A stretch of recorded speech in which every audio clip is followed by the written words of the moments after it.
언더독인 인디애나가 익숙한 상황을 맞이한다. 할리버튼 들어와! 버튼을 흔들어.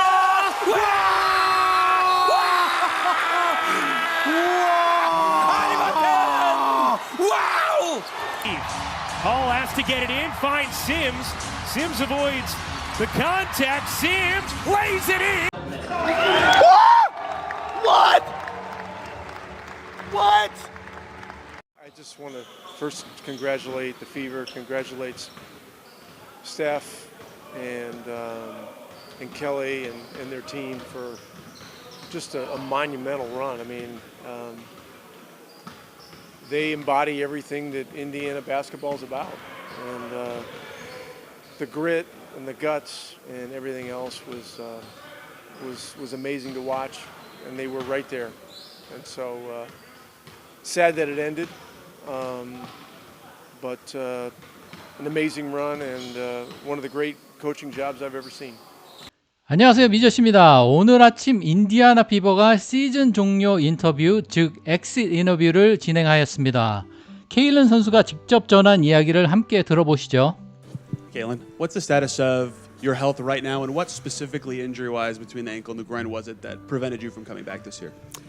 Yeah, honestly, I've been working really hard to get back to full health, and I feel like probably over these last couple of weeks is when I've probably started feeling my best. Obviously, my ankle kind of didn't allow me to really see where my groin was at. It was, I think, my second full court workout back when we were in, I don't even know what month that would have been, but I just went to kind of make a move, and unfortunately my ankle like completely rolled all the way forward, and probably one of the worst sprains I've dealt with. But you know, I've just tried to stay positive the best I can, and when you're injured, it's honestly more work than when you're playing. So, you know, I've spent so much time here in this building this season just trying to get healthy and trying to kind of just get back to 100%. And honestly, I think that, you know, if I never was, you know, I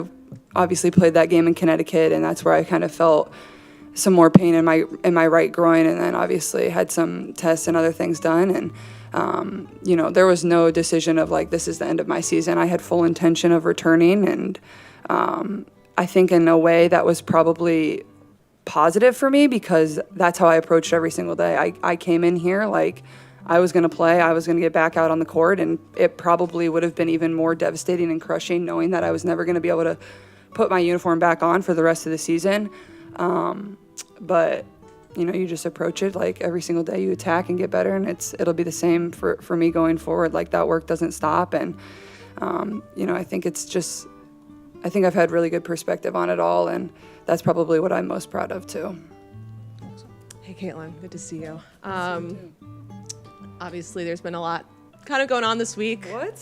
I may have heard some things. Wanted to see after Nafisa's comments and what she alleged that Kathy Engelbert had said specifically about you, what your thoughts were on that, and have a follow-up. Well, I mean, first of all, I have great respect for Fee, and I think she made a lot of very valid points. And you know, I think what people need to understand, you know, we need great leadership in this time across all levels. This is straight up the most important moment in this league's history. Well, this league's been around for 25 plus years, and this is a moment we have to capitalize on. So that's honestly what I would say. I think there's, you know, Fee said it all with what she said, and you know, I think the points she made were very valid. Had you heard that story from her before No. she said it publicly? And then have you spoken with Kathy Engelbert or heard from her at all since then? No. What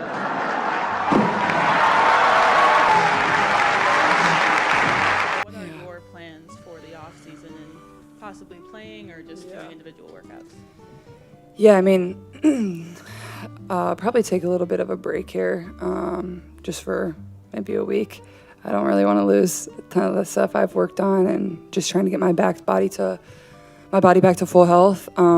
There's some USA basketball stuff I need to get ready for, and you know, I need to be able to find some runs and some ways to play 5-on-5, just so I can kind of get that feel back. And but more than anything, I think, my main focus is really just getting my body healthy. And once we get back to 5-on-5, like just being able to test my body and make sure I know it's in a good spot where it's going to be able to hold up with everything that, you know, we think we've corrected or we think we've worked on, to be able to know I'm in a really good spot there. And, you know, when you go through injuries, especially in my scenario where it's been a few of the reoccurring kind of bouncing around, which isn't necessarily uncommon in my situation just because of compensation, and, you know, when you're dealing with things in that groin area, that just is kind of how it can go sometimes. I think it's important that you can become confident in your body again, and that's for anybody that goes through injury. So that's probably going to be my main focus is,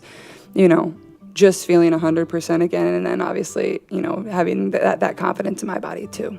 I don't think we really knew you hadn't played any 5-on-5 up and down the court. Yeah. So I think that's probably where people struggle to understand at times is there is a huge difference than me standing there and shooting spot shots and running up and down. But in a basketball game, like, I'm not thinking like, oh, I'm planting here, oh, I'm cutting, oh, I'm doing this, oh, I'm doing that. Like, you're just doing it. So your muscles need to be able to react and withstand that type of stuff. So that's where the 5-on-5 becomes really critical. And then obviously the contact piece of it too. Like, you don't know where you're going to be taking contact from, but, you know, my goal, it was the end of October to kind of be out there and trying to get back to playing 5-on-5, and I think that's a very reasonable thing for me. And, you know, I've been grinding as hard as I possibly can, and, you know, that's how it's always kind of just been for me. Like, I love the work, I love putting in the work, and, you know, that it's been difficult not being able to like see the time you put in, being able to put on your jersey and see it pay off. But I think, like I said, I think it's been a really good opportunity for me to learn a lot about myself and, you know, certain lessons that will probably be really important throughout my career as well. This offseason's very uncertain for the entire league in general, but you're a free agent for the first time. Have you thought about what free agency might look like for you if you'd like to be back? Yeah, I mean, I'm a restricted free agent, so I think that changes things a little bit. But I've loved my years here in Indiana. So obviously with a lot of uncertainty, you don't know what's to come, but I've built a life here, and I love this franchise. I love the people. I love the fans. So we'll see what comes. Elliot? and you're in the middle. I mean, can you see what they were talking about, and how do you feel about a comment about that? Yeah, you know, I think what happened to us this season, you don't see in the span of someone's whole career, yet alone one season. And so for us, I think we're all pretty exhausted, to be honest. You know, season just ended, but when you this season was amazing in so many ways. The love in the locker room, the way the fans embraced us, people from all over the world reaching out to us. It was truly awesome and inspiring, but it was also a season from hell, you know, and hopefully this never happens again, because I think we are exhausted, you know, when it's blow after blow, a whole bunch of other things going on, it's exhausting. And so for us to kind of be able to finally take a deep breath and know no one else is going to get injured is a huge break for us. Hard pivot, but where are you at health-wise? Do you expect you'll really be good? Do you think you'll be ready to go at any point this offseason or by the start of it? Oh, hell yeah, man. On a real note, I'm feeling really good. I definitely have turned a corner in my rehab. Feeling really good. And honestly, mentally, I'm doing well too. It is exhausting. You know, you just can't do anything physically when the games are going on except for encouraging and motivating and feeding confidence into your team. I'm just so proud of us for the continued fight. Honestly, the rehab room has been pretty fun because it's packed in there. So I'm glad I don't have to do that alone. But I'll be able to, you know, really kind of get going in January. So it could have been a lot worse. So I'm thankful that it was just my MCL. But my rehab, I just had my doctor's appointment and I'm progressing quite quickly. And so I'm really happy about that. But I'm so bad at being patient, so I'm ready to kind of get going. When it comes to getting going, you posted after Game 5. I knew you were going to say that. That, you know, we're coming for everyone next season. Is it your hope that you stay in Indiana and come back?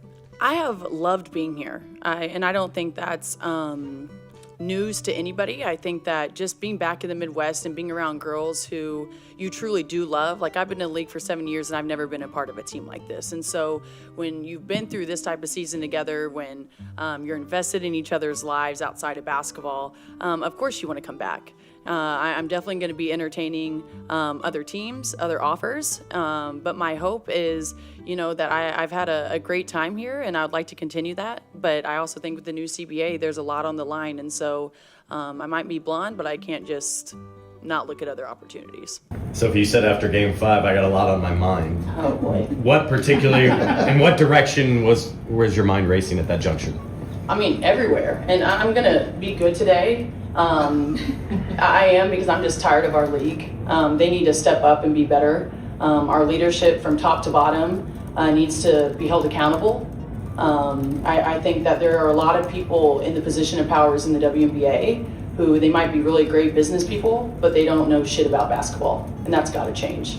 I said I was going to be good, and I just messed up.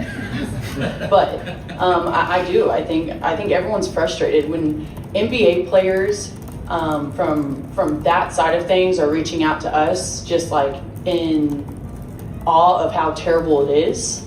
Like, that's saying something. That is absolutely saying something when your counterpart is feeling bad for us because of how we're getting treated.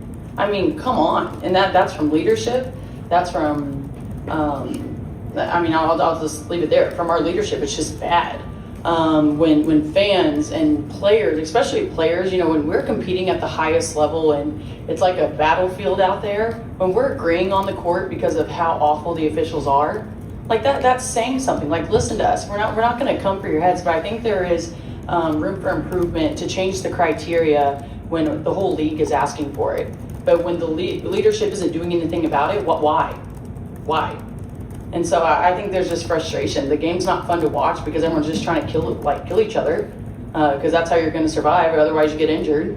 I don't know. It just sucks. Our game is changing, and yeah, we want it to be physical, but at the same time, like, you still want to watch good basketball. And when they can't get that under control, it's not fun.